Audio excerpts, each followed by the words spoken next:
It was nearly 9:30 p.m. when the last students left Lincoln High School. The hallways slowly fell silent. Lockers stopped slamming. The sound of sneakers echoing across the floors disappeared. One by one, the lights in classrooms went dark. But one man was just starting his shift. Carlos Ramirez, the school's night janitor, pushed his cleaning cart slowly down the hallway toward the gymnasium. Carlos had worked at Lincoln High for almost 12 years. Every night he walked the same halls, cleaned the same rooms, and locked the same doors. Most people barely noticed him, but Carlos didn't mind. To him, the quiet night shift felt peaceful.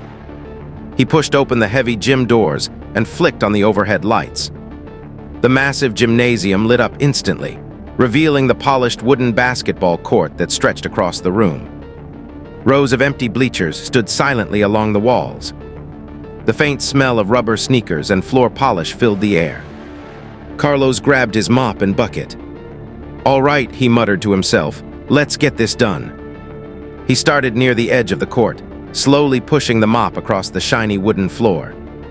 The squeak of the mop echoed through the empty gym. Back and forth, back and forth. It was a routine he had done thousands of times before. But tonight, something felt different. Carlos was almost finished when he reached the center of the court. The large painted school logo sat right beneath the basketball hoop. As he pushed the mop across the floor, something caught his eye. Carlos stopped. He leaned forward slightly. "Wait, what is that?" Near the center of the court, the wooden floorboards looked strange. There was a small bulge. Not very big, but noticeable. Carlos walked closer. He crouched down and placed his hand on the floor. The wood was slightly raised, almost like something underneath was pushing it up. "That's weird," he whispered. At first, he thought it might be water damage. Sometimes old floors warped when moisture got underneath. But this didn't feel the same. The shape looked solid. Carlos tapped the floor with the handle of his mop. Thunk. The sound was hollow. Then he tapped the bulge again. Clunk. This time the sound was different. Metal. Carlos froze. Metal. He slowly stood up. His heart began beating faster. There shouldn't be metal under the gym floor. Something about it didn't feel right.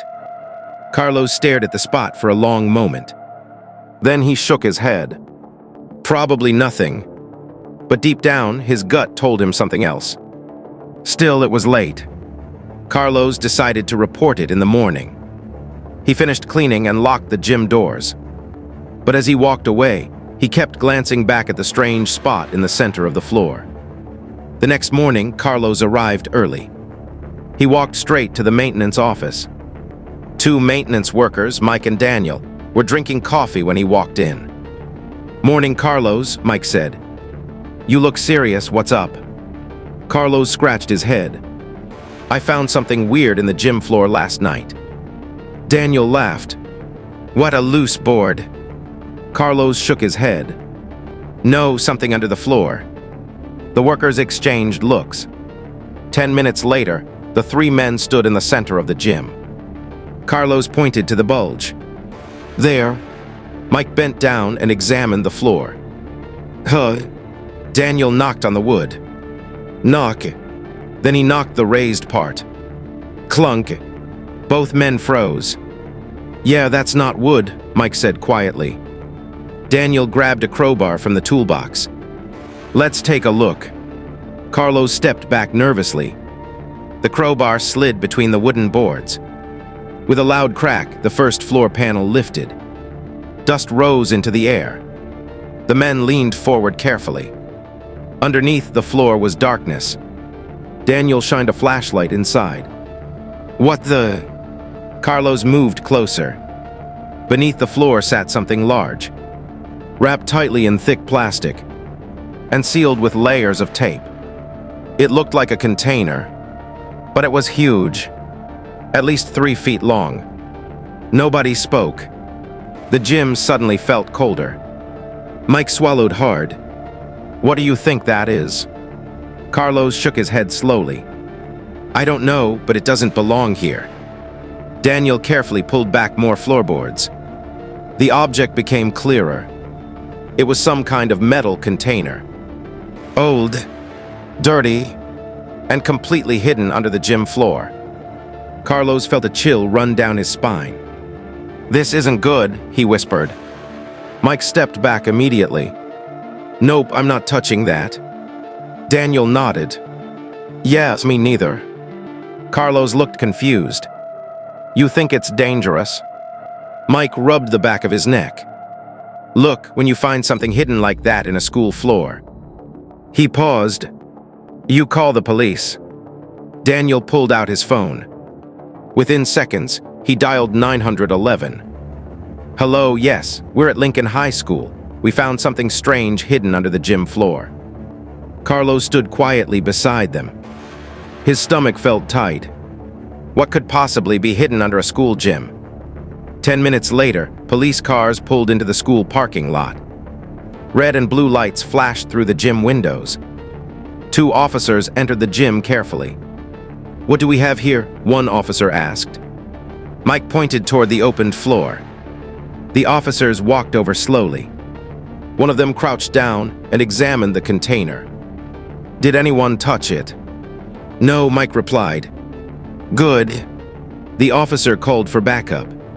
Soon more police arrived. Then investigators. Then something even more serious. A bomb squad unit. Carlos watched everything from the bleachers. His simple cleaning shift had suddenly turned into a major investigation. The bomb squad carefully examined the container. Everyone in the gym was ordered to step outside. Carlos stood in the parking lot, nervously watching the building. After nearly an hour, one detective approached him. "Are you the janitor who found it?" Carlos nodded. "Yes." The detective sighed. "That container has been under that floor for nearly 20 years. Carlos's eyes widened. 20 years? The detective nodded slowly. Inside the container, they found old evidence. Files, photographs, and sealed bags. Everything connected to a criminal investigation from decades earlier. A case that had never been solved. Years ago, the school had undergone major renovations. During that time, someone had hidden the container under the gym floor. It contained evidence linked to a missing person case. The evidence had disappeared from police records, and without it, the investigation went cold. But now, because of one janitor noticing a small bulge in the floor, the evidence had been found again. Carlos felt chills. His simple observation had reopened a mystery that had been buried for decades. Weeks later, the story spread across the entire town. News reporters came to interview Carlos. People called him a hero, but Carlos just smiled quietly. "I was just doing my job," he told them. The reopened investigation eventually led police to the truth behind the old case. And for one family who had waited years for answers, the discovery brought closure. All because one night, a janitor stopped and looked twice at the floor. Sometimes the biggest secrets are hiding right beneath our feet. Sometimes the smallest discoveries can change everything. What started as a quiet night shift for Carlos Ramirez turned into uncovering a decades-old mystery hidden right beneath the gym floor. A bulge in the wood revealed secrets long forgotten, evidence that had been lost for 20 years. Thanks to Carlos's curiosity and careful eye, a cold case was finally reopened, bringing justice and closure to a community waiting for answers. In the end, it wasn't just a piece of metal under the gym. It was a reminder that even the most ordinary moments can hide extraordinary stories. This is a story of curiosity, courage, and the power of noticing the little things. Who knows what secrets are hiding in plain sight, waiting for someone brave enough to find them. Thanks to his curiosity, a cold case was reopened, bringing closure to a waiting community. If you loved this story, don't forget to subscribe and hit the bell icon so you never miss another shocking real-life mystery.